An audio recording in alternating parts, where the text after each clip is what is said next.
se. Eu não posso ir casar pensando em separar um dia, né? Eu me caso para ficar até que a morte nos separe. Sérgio Moro é dono de si, não vi nada de anormal até agora. Este pessoal daquele casal, né? Aquele casal lá, um deles inclusive teve detido na Inglaterra há pouco tempo por espionagem. O outro aqui tem suspeita de vender o mandato. E a outra menina, namorada de outro, está lá fora do Brasil. Que menina? Atacam quem está do meu lado para tentar me atingir. Vão quebrar a cara. Pode procurar outro alvo. Esse já era. O Sérgio Moro é o nosso patrimônio. O que eu quero fazer nesse vídeo de hoje aqui é analisar essa fala de ontem do Bolsonaro. Porque nessa fala você tem vários problemas, várias questões. Eu já adianto aqui, sem nenhum tipo de ressalva, sem nenhum tipo de exagero, que esse presidente aí, o Bolsonaro, ele não é digno do cargo que ele ocupa. Ele não é uma pessoa que compreende a posição dele, a responsabilidade que ele tem, o que ele deve fazer e como deve se comportar. Ele não é digno. Ele não merece estar nesse cargo. E que milhões de brasileiros tenham votado nessa pessoa, sabendo quem era esse sujeito, quem era esse indivíduo e aquilo que ele dizia, que tanta gente tenha votado nisso, é completamente assustador. Porque ele não é digno. E ele já demonstrou isso em vários momentos. E um dos casos exemplares, um dos casos simbólicos disso foi o do Golden Shower. Quando no carnaval ele vai lá e compartilha uma imagem do carnaval, uma cena atípica, uma cena fora da curva, compartilha aquela imagem de atentado ao pudor na sua rede social, no Twitter, para milhões de seguidores dele, incluindo adolescentes, crianças provavelmente, porque sabe-se lá quem usa as redes sociais. E ali você tinha uma quebra de decoro clara, você tinha uma violação do papel institucional dele, daquilo que ele deve fazer, de como ele deve se comportar. Então ele é alguém que não compreende o papel dele. E quando você tem, há pouco tempo, uma decisão do Supremo Tribunal de maneira correta e justa e exemplar e histórica, que a homofobia deve se incluir na mesma categoria de crimes como racismo, por exemplo, que é uma lei que visa proteger minorias que são socialmente, historicamente discriminadas, que sofrem preconceito, que sofrem tremendas consequências diárias no Brasil. Quando eles fazem isso, e você tem em seguida um presidente que é claramente homofóbico, que nunca escondeu isso, que nunca escondeu sua posição em relação aos gays, de agressividade, de insultos, de desrespeito, que se elegeu em grande parte por uma pauta de costumes que visava atacar os gays também. Como o kit gay, por exemplo, que era uma fake news tremenda, algo que não existia e que ele defendeu durante muito tempo como parlamentar e durante a campanha eleitoral também. Como a mamadeira de piroca, que foi compartilhada pela internet, aí nas redes sociais. Como a ditadura gaysista. Ou seja, ele é alguém que é homofóbico, é claramente homofóbico, autodeclarado homofóbico, sem nenhum tipo de vergonha de dizer isso. Eu tenho imunidade para falar que sou homofóbico, sim. Com muito orgulho. Alguém que é preconceituoso e sabe disso e tem orgulho disso e que foi eleito por causa disso também. Pessoas viram lá uma pessoa preconceituosa, homofóbica, discriminatória, intolerante. E essa é a reputação que o Bolsonaro tem pelo mundo inteiro, gente. Não pense que é uma coisa que nós estamos dizendo aqui, não. Essa é a reputação que ele tem no mundo inteiro. Logo após a vitória do Bolsonaro, eu fiz um vídeo aqui mostrando como a imprensa internacional reagia ao Bolsonaro, e essa é a imagem que ele tem, de racista, homofóbico, intolerante, fascista.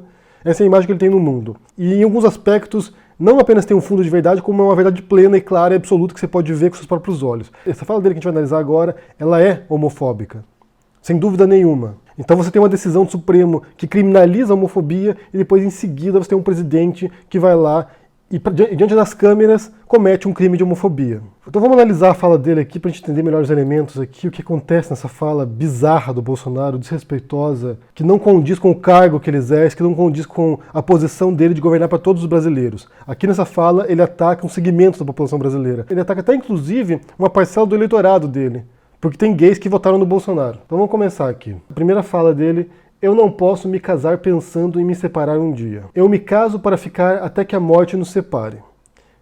E essa é uma metáfora ridícula e que ele utiliza frequentemente para os ministros dele, para várias circunstâncias. Ele já casou com o Paulo Guedes, agora ele casou com o Moro. Então ele tem essa metáfora batida, ridícula, patética e é promíscua também, porque ele casou com várias pessoas. Então ele é um polígamo. Ele já casou com o Paulo Guedes, com o Moro. E quem diz isso, quem diz essa frase aqui, eu me caso para ficar até que a morte nos separe, é o Bolsonaro, um sujeito que está no terceiro casamento já. No primeiro foi uma separação litigiosa, Segundo a ex-mulher dele naquela época, ela tinha sido ameaçada de morte pelo Bolsonaro e ele teria roubado o conteúdo de um cofre que eles tinham na casa deles. No segundo casamento, a ex-mulher dele na época também disse que o Bolsonaro foi o mandante da agressão contra um amigo dela, de um assessor na Câmara dos Vereadores do Rio de Janeiro. O Bolsonaro forçou o filho dele, o Carlos Bolsonaro, a se candidatar com apenas 17 anos contra a mãe, para tirar a mãe da Câmara dos Vereadores. E no terceiro casamento, esse sim agora que ele está nesse momento, esse mesmo presidente que preside sobre um laranjal do PSL,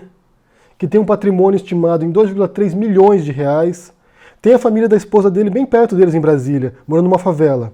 Tanto a mãe quanto a avó da Michelle Bolsonaro moram numa favela. A avó dela apareceu em algumas reportagens já da Veja, da televisão, mostrando como ela sobrevive com auxílio de cestas básicas. Ou seja, o homem de família, o cidadão de bem, o homem honesto, respeitável, que casa até que a morte o separe, no seu terceiro casamento, tem a família da esposa morando numa favela, sem nenhum tipo de auxílio do Bolsonaro. E quando gravaram a última entrevista com ela, que eu vi lá, a avó não tinha ido visitar a neta, a Michelle Bolsonaro, no palácio, porque não tinha sido convidada ainda. Depois prosseguimos aqui. Ele diz que não vi nada de anormal até agora, e ele se refere aqui às falas do Moro com o Dallagnol, né? Aos diálogos vazados pela Intercept. E aqui me parece óbvio que ele não viria nada de anormal nessas conversas, nesses diálogos. Afinal de contas, tudo indica que o Bolsonaro não viu nada de errado também no caso do Queiroz, do motorista do Flávio Bolsonaro, que depositou um cheque na conta da mulher dele, e que tudo indica está vinculado a um caso de lavagem de dinheiro, de rachadinha, que seria um desvio de verba da Assembleia Legislativa do Rio de Janeiro,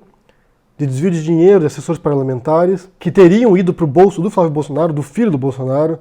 Ou seja, ele não vê nada de errado nisso. Vai ver algo de errado na fala do Moro? Jogadinha, quebraram o sigilo bancário dele desde o ano passado, e agora, para dar um verniz de legalidade, quebraram oficialmente o sigilo dele. Desde o começo do meu mandato, o pessoal está atrás de mim o tempo todo, usando minha família. Façam justiça. Querem me atingir? Venha para cima de mim. Eu não pode vir para cima de mim. Ele não viu nada de errado no laranjal do PSL, que envolve o ministro de turismo dele, de um esquema de candidatos laranja do PSL, que gastaram uma fortuna para imprimir panfleto e a candidata não ganhou nem 500 votos. Ele não viu nada de errado nos cortes da educação motivados por princípios ideológicos. Inclusive, o próprio Bolsonaro chamou os professores e alunos que estavam nas ruas protestando contra os cortes de idiotas úteis. Agora, a maioria ali é militante, não tem nada na cabeça. Perguntar 7 vezes 8 para ele não sabe. Perguntar a fórmula da água não sabe nada. São os idiotas úteis, os imbecis que estão sendo usados como massa de manobra de uma minoria espertalhona que compõe o núcleo de muitas universidades federais do Brasil. Ele também não viu nada de errado na influência daninha e prejudicial do Olavo de Carvalho sobre o governo dele, sobre os filhos dele, sobre ele, sobre ministros. Ele não vê nada de errado em funcionários fantasmas como a Val do Açaí. O Bolsonaro também não vê nada de errado em milicianos. Tudo indica que ele tem vínculos com milicianos. Não vê nada de errado em grupos de extermínio. Já elogiou, convidou grupos de extermínio da Bahia para ir para o Rio de Janeiro, para limpar o Rio de Janeiro. Isso é verdade. E a milícia no Rio de Janeiro? Como é que você pretende combater? Tem muita milícia lá. Calma, olha só. Calma não, gente. Olha só, milícia, você tem que pensar. Tem gente que é favorável à milícia. Porque a maneira que eles têm de organizar, de se ver livre da violência. Naquela região onde a milícia é paga, não tem violência. Dizer aos companheiros da Bahia, que agora há pouco vi um parlamentar criticar aqui os grupos de extermínios, enquanto o Estado não tiver coragem para adotar a pena de morte, esses grupos de extermínio, no meu entender, são muito bem-vindos. E se não tiver espaço na Bahia, pode ir para o Rio de Janeiro. Se depender de mim, terão todo o apoio. Ou seja, é evidente, é lógico que ele não verá nada de errado num comportamento antiético e ilegal do Moro com o Dallagnol. Eu sei que você esperar que o Bolsonaro se indigne com a questão da Lava Jato agora e do Moro é esperar demais. Ele se elegeu erguendo uma bandeira contra a corrupção e contra a criminalidade, mas essa bandeira só serve para os seus inimigos. Ele só é contra a corrupção e contra a criminalidade dos outros, de quem ele quer destruir. Porque se for parente dele, se for filho dele, se for membros do partido dele, se for amigos próximos, se for ministros dele, aí não tem problema ser criminoso ou ser corrupto. Daí ele prossegue. Esse pessoal daquele casal, aquele casal lá, um deles foi detido na Inglaterra há pouco tempo por espionagem. O outro aqui tem suspeita de vender o mandato. E a outra menina, namorada do outro, está lá fora do Brasil. Daí ele diz uma coisa incompreensível aqui. Então aqui ele compartilha uma fake news. Algo que foi criado na internet recentemente, através daquela conta Pavão Misterioso, que a gente analisou aqui recentemente, e uma outra conversa que tem a ver com a venda do mandato, que foi uma fake news propagada pela Joyce Hasselman no programa Pânico.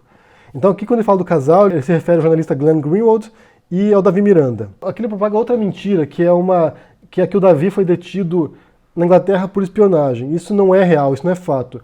Isso foi durante a investigação do caso do Snowden, que o Glenn Greenwald estava investigando, envolvido, ganhou um Pulitzer por causa disso, o maior prêmio de jornalismo do mundo. O documentário no qual ele aparece nessa investigação ganhou o Oscar de documentário. E nesse documentário, se você assistir, se chama Citizen4, que mostra o processo de coleta dessas informações e de análise das informações e como tudo ocorreu. Você vê essa cena do Davi Miranda indo para a Inglaterra, indo para Londres para se encontrar com o Glenn, e ele é detido porque o governo britânico já está de olho nessa investigação, já tinha saído algumas reportagens sobre esse assunto. Então a polícia de imigração detém o Davi Miranda por 12 horas, se não me engano, no aeroporto, não por causa de espionagem, mas como retaliação às reportagens do Glenn e a investigação do Snowden. Então você tem aqui um governo tentando intimidar o jornalista, que é o que o Bolsonaro está tentando fazer também. O que é o que esse governo quer fazer agora? Intimidar os jornalistas. E esse caso de vender o mandato, como disse, foi algo que a Joyce Hasselman propagou aí tempo atrás. Não há nenhuma evidência disso, não há nenhuma comprovação disso. Aqui você tem o presidente da República, como eu disse, alguém indigno do cargo dele, alguém que não tem o menor compromisso com a verdade, propagando mentiras. Mentindo publicamente. Vem aqui e propaga duas mentiras. Uma delas que o Davi Miranda foi detido por espionagem, isso é uma mentira, e depois ele diz que tem uma suspeita, e isso é uma invenção, de que o Davi Miranda teria comprado o cargo do Jean Willis. E quando ele se refere aqui, e a outra menina, namorada do outro, está lá fora do Brasil, ele se refere ao Jean Willis. Porque também há uma mentira, há uma fake news de que o Jean Willis teria um caso, ou seria namorado do Davi Miranda. Então aqui você tem uma frase do Bolsonaro, que além de ser mentirosa, completamente mentirosa e indigna, como eu disse, daquilo que ele representa, ou deveria representar, o cargo máximo executivo no Brasil, além de ser mentirosa, é uma frase tremendamente homofóbica, porque ela visa criar e incitar o ódio contra homossexuais. Quando ele se refere aqui, e a outra menina, num tom debochado, num tom sarcástico, a namorada do outro, ele está sendo homofóbico. Como ele sempre foi. Na verdade, isso não é uma surpresa, né? Que o Bolsonaro é homofóbico, isso não é uma surpresa. Ele é homofóbico. Eu não gostaria de ter vizinho meu, um casal homossexual, morando ali com meus filhos pequenos em casa. Como é que, de repente, a minha filha de 5 anos de idade, papai, eu vi os dois homens se beijando aqui. Pô, vou falar pra ela que isso é normal? Como? O senhor não gostaria, existe uma diferença entre não gostar e, eventualmente... Eu mudo de apartamento. Eu mudo de apartamento, meu direito de mudar. Vão ter um travesti professor na escola tal, um gay na escola não sei do que lá. Pra que a garotada começa a vê-lo como fosse aquilo normal. Aquilo não é normal. O que você faria se você tivesse um filho gay? Isso nem passa pela minha cabeça que eu tiver uma boa educação. Um pai presente, então eu não corro esse risco. Agora entrando na religião, que eu sou católico, tá certo? Entrando na religião eu não admitiria isso aí. E para mim isso é muito mais desvio, né, de conduta, um comportamento inadequado, até porque, eu tô com 57 anos. No meu tempo era coisa rara para encontrar um gay não tinha outro nome, uma bicha na rua, que era como muito falar, né? Era um viadinho. O filho começa a ficar meio assim, meio gayzinho, leva um couro, ele muda o comportamento dele. Tá certo? E na questão do couro, se nosso filho começa a andar com quem cheira, a princípio ele tem tudo para cheirar também. Se começa a andar com marginais, tem tudo para ser marginal. Pode até não ser, mas tem tudo. E se começa a ter uma amizade gay, tem tudo para ser um gay no futuro. E eu olho para vocês e falo o seguinte, vocês querem que o teu filho no futuro tenha a minha cara ou a cara do meu colega aqui do lado? Que nojo. Dá para começar aí o debate? A partir desse momento, se você for para a rua e perguntar agora aqui, que o sangue é vida, é o combustível do nosso corpo aqui. Entre um sangue meu, por exemplo, e de um homossexual, posso falar aqui, ô Felipe? Tá? Entre o meu sangue e o do Felipe, o seu é melhor, que é homossexual. Não, não estou dizendo. Quem diz isso é o Ministério da Saúde. Mas se perguntar para quem precisa de sangue, você prefere receber do Bolsonaro ou do Felipe ou tanto faz? Você vai ver que a resposta... Calma. Agora, gostar de homossexual, vai lá, ninguém gosta, tá ok? Ninguém gosta, a gente suporta. Homofobia. Isso não existe. Eles entendem como retrocesso. Olha, não é porque o cara faz sexo com seu órgão excretor, ele vai ter que ser melhor do que os outros. Daí, prosseguindo aqui, atacam quem está do meu lado para tentar me atingir. E aqui você tem duas coisas. Primeiro, é o que eles fazem também. O Bolsonaro ataca constantemente os outros, ou através do seu filho, Carlos Bolsonaro, através do Eduardo. Eles estão constantemente atacando com suas milícias virtuais para tentar atingir a oposição, para tentar desconstruir a oposição, para tentar desmoralizar a oposição. E outra coisa, o que ele pensa? Ele pensa que ele se tornaria presidente da República, um personagem controverso como ele, cheio de defeitos, cheio de falas controversas, polêmicas. Ele acha que ele governaria sem crítica nenhuma. Ele acha que ninguém olharia para ele e apontaria os erros bizarros que ele comete diariamente. Ele acha que ele só receberia aplausos das pessoas. É claro que não. Você tem um incompetente lá, você tem uma pessoa bizarra lá dentro, Uma pessoa indigna, como eu disse, eu tenho que repetir isso aqui porque ele é indigno do cargo. Ele constantemente está quebrando o decoro. Já teria base aqui suficiente para fazer o impeachment dele, porque ele é alguém que não respeita o cargo. Alguém que elogia torturadores, alguém que elogia ditadores como Stroessner, como Pinochet. Ele não merece estar nesse cargo. Então é evidente que ele seria criticado. É evidente que qualquer erro que fizerem, seja ele, ou seja os ministros dele que representam o Bolsonaro também, os ministros foram indicados pelo Bolsonaro. Então quando você tem um ministro envolvido em escândalo de corrupção do Laranjal, por exemplo, como ministro do Turismo, é evidente que isso vai respingar no Bolsonaro. Porque ele escolheu aquele cara e ele ainda está no cargo. Quando ele escolhe o Abraham Weintraub, por exemplo, que também é outro incompetente, alguém que está empreendendo uma guerra ideológica no MEC, que é uma figura patética e desrespeitosa, contra professores, contra alunos, é evidente que isso vai respingar no Bolsonaro, porque é alguém que ele escolheu lá dentro. E quando o Moro, por exemplo, se envolve agora nesse escândalo antiético e ilegal de conluio entre o juiz e a operação da Lava Jato, é evidente que isso vai respingar no Bolsonaro. Ele escolheu o Sérgio Moro. Inclusive, sendo o próprio Bolsonaro, ele prometeu para o Moro, isso durante a campanha, que se ele ganhasse, o Moro seria promovido a ministro do Supremo. Então é evidente que vai respingar nele. Os dois estão juntos. E daí ele prossegue aqui. Vão quebrar a cara, podem procurar outro alvo, este já era. Então aqui você vê um esforço de blindagem do Moro. Então proteger o Moro, porque o Moro é uma figura central no governo Bolsonaro, é um dos pilares que legitima o governo Bolsonaro. Sem o Moro, sem o Guedes, o Bolsonaro é pouca coisa, não tem pouca legitimidade, porque ele é um inepto, é um completo incompetente, não sabe nada de economia, e ele mesmo diz isso nas entrevistas, na campanha eleitoral ele dizia isso, que não precisava saber disso, que ele indicaria um ministro. Então ele depositou toda a confiança no Paulo Guedes, que também tem se revelado como incompetente. Na reforma da Previdência, por exemplo, ele já perdeu espaço, já perdeu protagonismo, e agora quem vai controlar isso é o Rodrigo Maia na Câmara. E por outro lado, você tem também essa pauta de combate à corrupção e criminalidade, e ele se fiou na fama, no status do Sérgio Moro. Então se o Sérgio Moro rui, se o Sérgio Moro desmorona, o Bolsonaro perde dois de seus pilares centrais, que é o Moro e o Guedes. Então ele precisa blindar o Moro, porque ele sabe que se o Moro cai, o Bolsonaro não demora muito para cair junto. E daí ele conclui aqui, o Sérgio Moro é nosso patrimônio. E aqui você vê mais um esforço de tornar o Moro um herói, um mito secundário nesse panteão de mitos do Bolsonaro. O mito máximo, o Bolsonaro é o mito central, e você tem os mitos ali menores, e um deles é o Moro. E aqui ele tenta pôr o indivíduo, né, o Sérgio Moro, como acima das instituições, como acima da legalidade, como acima da moralidade.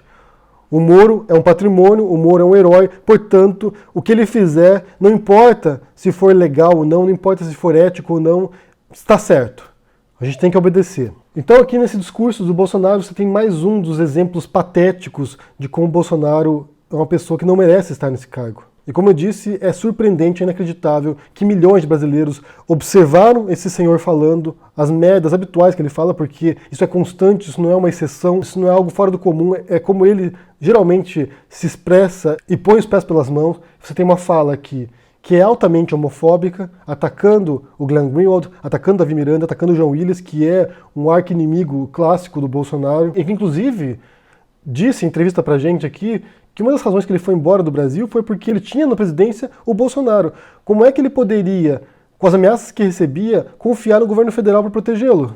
Você tem alguém que é homofóbico e que odeia o João Willis. Inclusive, nesse dia que a gente encontrou com o João Willis em Madrid, ele deu uma palestra lá e ele falou uma coisa que é óbvia, mas a gente nunca tinha parado para pensar antes. Ele disse que a homofobia ela está intimamente vinculada ao machismo.